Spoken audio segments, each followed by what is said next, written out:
lebar, buat sentuh.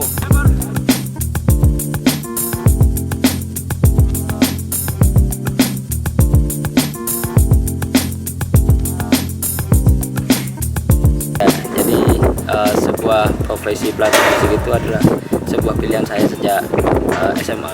Saya memang di sepak bola ya. Jadi saya juga sebagai pemain sampai di Porda. Terus saya melihat bahwa kepelatihan itu ada seni. Tapi di balik seni itu ada sebuah fisikal yang ada kaitannya dengan sport science yang dengan keilmuannya itu bisa kita pelajari, sehingga itulah salah satu menjadi daya tarik saya untuk mendalami pelatih fisik. Dari SMA itu saya mengambil kepelatihan. Itu terinspirasi karena dari sebuah pelatih saya di SMA, dan itu langsung masuk di kepelatihan University S1 UNY Yogyakarta.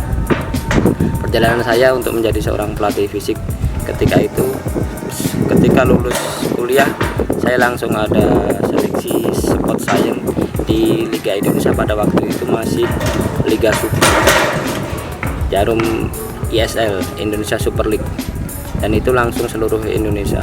Dari 183 peserta ada 4 personil yang lolos dari segala aspek ujian, dan itu kita ditempatkan di dalam beberapa klub masing-masing dengan development berjalan. Selama itu sehingga pendidikan dan kepelatihan berjalan. Itu salah satu awal saya menjadi pelatih fisik ya, di Super League, dan sekarang menjadi Liga 1.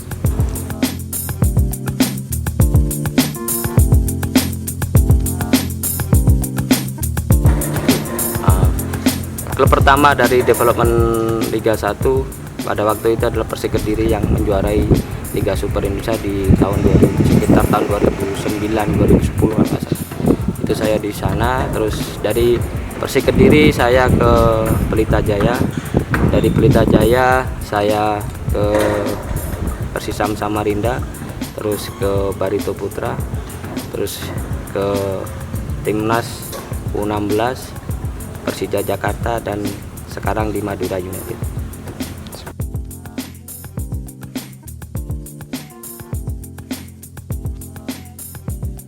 Ya, pertama saya menangani usia muda itu sudah di awal semester 2. Jadi teori aplikasinya sudah saya langsung terapkan, dan train and error itu sudah saya coba antara keilmuan dengan praktek lapangan.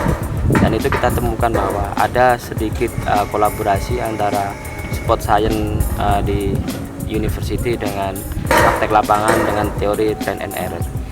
Usia muda bisa kita berikan fisik memang sejak sepak bola, sejak dia melakukan sepak bola. Karena apa? Karena sepak bola sendiri itu udah latihan fisik. Seperti hanya ketika anak-anak dengan metode fun game, mereka berarti melakukan latihan fisik dengan senang. Bukan hanya sekedar bermain bola, tapi mereka harus melakukan fisik seperti dribbling, seperti berlari, seperti shooting. Semua hal yang dilakukan di dalam sepak bola itu adalah physical conditioning. Jadi sejak usia dini itu berarti ketika anak itu melakukan latihan sepak bola itu sudah boleh melakukan fisik latihan sepak bola. Dalam konteks fisik sepak bola ya sepak bola itu sendiri.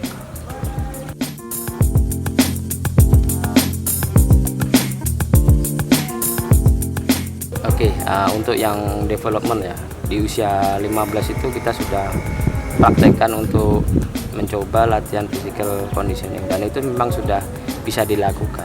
Salah satu saya uji cobanya itu dan kita praktekkan di Timnas U16 pada waktu itu. Usia mereka 14-15, tapi kita sudah melakukan dengan latihan gym. Gym artinya gym itu bisa dilakukan di dalam ruangan maupun di dalam lapangan. Kita melakukannya di dalam lapangan.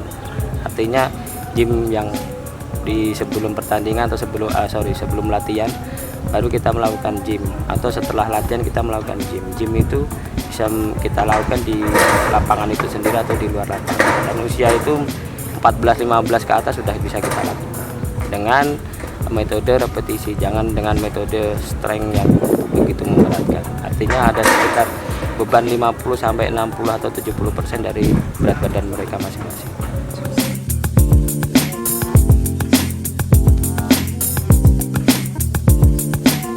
Jadi kalau di tim senior itu ada kesenjangan, artinya kesenjangan itu perbedaan di persiapan umum atau di masa kompetisi atau di prakompetisi. Di persiapan umum tentu saja kita harus ambil maksimal berat mereka dengan beban maksimal dia ambil atau dia lakukan, one repetition maksimum, nanti kita bisa prosentase. Dari situ kita bisa dengan metode yang bermacam-macam. Ada metode side block, ada metode piramida. Itu adalah kita melakukan strength conditioning. Tapi di prakompetisi kita nanti akan melakukan dengan repetisi. Dengan pengambilan one repetition maksimum itu kita ambil sekitar 50 atau 60%. Tapi dengan repetisi yang lebih banyak. Sedangkan di istilahnya itu kita di dalam masa pertandingan, berarti kita harus melihat kondisi mereka masing-masing. Tidak semena-mena kita harus memberikan strength conditioning, tapi maintenance conditionnya kita harus jaga ketika kondisi mereka memang betul-betul harus kita tingkatkan. Artinya kondisi pemain ini dinamis, tidak bisa statis. Jadi harus kita observasi setiap saat, setiap hasil pertandingan atau setelah pertandingan.